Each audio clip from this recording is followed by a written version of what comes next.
बिस्मिल्लाहिर्रहमानिर्रहीम, अस्सलाम वालेकुम। Welcome back to my channel. कैसे हैं आप लोग? उम्मीद करती हूँ आप सब लोग खैरियत से होंगे। आज मैं आप लोगों के साथ बनाऊंगी मटन कढ़ाई और बहुत इजी रेसिपी है और बहुत जल्दी से बनती है। आप लोगों ने भी लाजमी ट्राई करना है। आपके घर मेहमान आ जाएं या आपने अर्जेंटली कुछ बनाना हो तो आप लोग बहुत जल्दी से बना सकते हैं।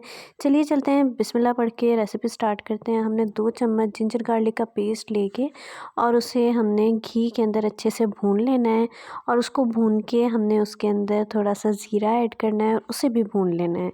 उसके बाद हमने बॉईल की हुई प्याज ऐड की है, जिसके अंदर हमने 1 किलो हमने मटन लिया था। उसके अंदर प्याज, जिंजर गार्लिक का पेस्ट और थोड़ा सा सॉल्ट ऐड करके एज रिक्वायर्ड पानी ऐड करके अच्छे से बॉईल कर लिया था। तो उन चीज़ों को हमने छान के वो वाली प्याज ऐड की है इसके अंदर और इसके बाद हमने इसको अच्छे से भून लेना है। जब ये अच्छे से भून जाएगा फिर हमने इसके अंदर 2-3 जो है बड़े टमाटरों का पेस्ट ऐड कर देना है और इसको भी हम मज़ीद अच्छे से पकाएंगे। इसको अच्छे से पकाने के बाद फिर हमने इसके अंदर ऐड करने हैं ड्राई स्पाइसेस। तो हमने ड्राई स्पाइसेस में ऐड करनी है ब्लैक पेपर और सॉल्ट, और ये हमने 5 ली थी हरी मिर्च, उनको कट कर लिया था, वो ऐड कर देनी है।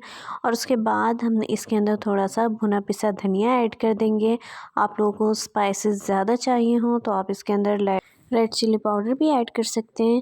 इसके बाद हमने इसके अंदर मटन ऐड कर दिया है बॉईल हुआ हुआ और इसके बाद हमने इसको पका लेना है। अगर आप लोगों को इसमें ग्रेवी चाहिए हो तो जो यखनी होती है मटन की, आप उसे भी ऐड कर सकते हैं। इसके बाद हमने इसको अच्छे से भून लेना है क्योंकि ये अच्छे से गला हुआ है।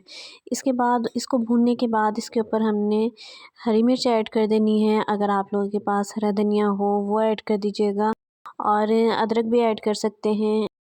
ये हमारी बहुत ज़बरदस्त सी मटन कढ़ाई रेडी है। आप लोगों ने लाजमी ट्राई करना है।